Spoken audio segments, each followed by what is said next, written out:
आपका मुख्य प्रतिद्वंदी कौन है? अखिलेश यादव, मायावती जी या फिर कांग्रेस पार्टी? कांग्रेस पार्टी को आप कहां देख रहे हैं अभी? देखिए, राहुल जी स्वयं में तो नेता ही हैं देश के। प्रियंका जी उत्तर प्रदेश की नेता हैं, सोनिया जी के देखरेख में हो रहा है। आप मेरे को बताओ, कोई राजा का बेटा वो राजा चला सकता है क्या? घर किसी की घर बचा है क्या? बहुत कम लोगों का बचा है, बिल्डिंग की पोताई करवा लें। कोई नहीं चला सकता भाई।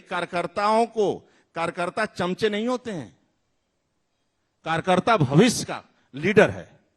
कार्यकर्ता पान और गुटखा मंगाने के लिए कार्यकर्ता नहीं है। ये कार्यकर्ता कल का नरेंद्र मोदी और योगी है। इसलिए कार्यकर्ता चेला नहीं है कि हमारा बैनर लगाओ, हमारा जिंदाबाद करो, हमारा पोस्टर लगाओ। किसी पार्टी, जिस पार्टी में कार्यकर्ता की इज्जत नहीं होगी, वो पार्टी अपने पैरों पर नहीं खड़ी हो सकती है। मैं आपको स्पष्ट करता हूं, एक समय था सपा में आदरणीय अखिलेश जी, शिवपाल जी परिश्रम करते थे, रात दिन काम करते थे, इसलिए सपा खड़ी थी। आज कहां से सपा खड़ी हो जाएगी? एक दिन बंगले के बाहर नहीं निकल रहे हैं। कल निकले तो थे साइकिल, 2.5 घंटा इंतजार करने के बाद। आप सेवा कार्य तो करना पड़ेगा। जो कोरोना के बाद रात दिन परिश्रम की पराकाष्ठा योगी जी ने किया, और आज का पूरा देश देखिए कोरोना को कंट्रोल कर दिया। 24 करोड़ की आबादी है देश में। इसलिए भारतीय जनता पार्टी से सीखना चाहिए कि कार्यकर्ता का निर्माण कैसे होता है। जब अटल जी कभी थक जाते थे, नाराज होते थे, तो पंडित दीनदयाल उपाध्याय अपने आप स्टोव जलाते थे और 2 रोटी सेकते थे, फिर अटल जी को खवाते थे और कहते थे जाकर प्रवास करो। ऐसे कार्यकर्ता का निर्माण होता है। और स्वयं वो नहीं जाते थे और भाषण के लिए भेजते थे अटल जी को कि जाओ दो, तब एक एक कार्यकर्ता का निर्माण होता। आदरणीय मोदी जी एक साधारण परिवार से जन्म लेकर, गरीब परिवार से जगन्नाथ मंदिर में रुके हुए भंडारे में पत्रकार मित्र उनको जाता था तो लाइन में लेकर दूध लेकर चाय पिलाते थे, और उसी से जगन्नाथ यात्रा का मुख्य अतिथि होने लगे आज देश के प्रधानमंत्री। लेकिन परिवार के लिए एक आवास नहीं दिया, 5 लाख का आयुष्मान का कार्ड नहीं दिया, लेकिन हिंदुस्तान के गरीब, दलित, शोषित, वंचितों को सब कुछ दे दिया। अब मैं आ जाती हूं रीता बहुगुणा जोशी के एक सवाल पर। चूंकि जितेंद्र सिंह को आपने ही शामिल करवाया और झुककर आप उनको प्रणाम करते हुए दिखाई दे रहे हैं, जिसमें बहुत सारी तस्वीरें वायरल हो रही हैं। रीता बहुगुणा जोशी ने कहा है कि जिसने हमारा घर जलाया था, आपने उस नेता को बीजेपी का हिस्सा क्यों बनाया?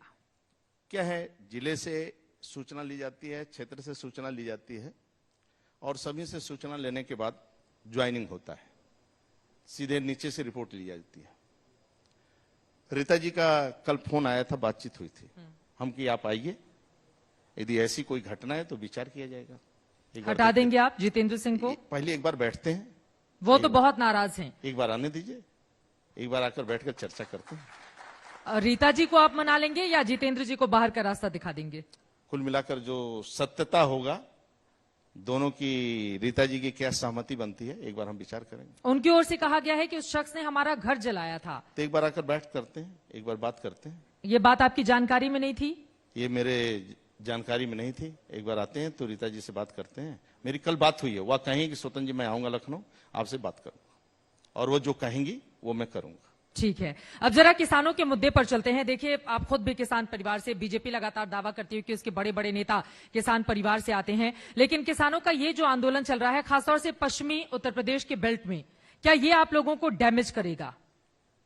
हमें तो नहीं लगता। अब पंचायत का चुनाव लड़ा था किसान यूनियन, मुजफ्फरनगर में ही 1 सीट नहीं है, बीजेपी वहां सबसे ज्यादा सीट थी, 1 सीट नहीं आई, और जिला पंचायत अध्यक्ष भी सभी हमारे जीते, ब्लॉक प्रमुख भी जीते हैं।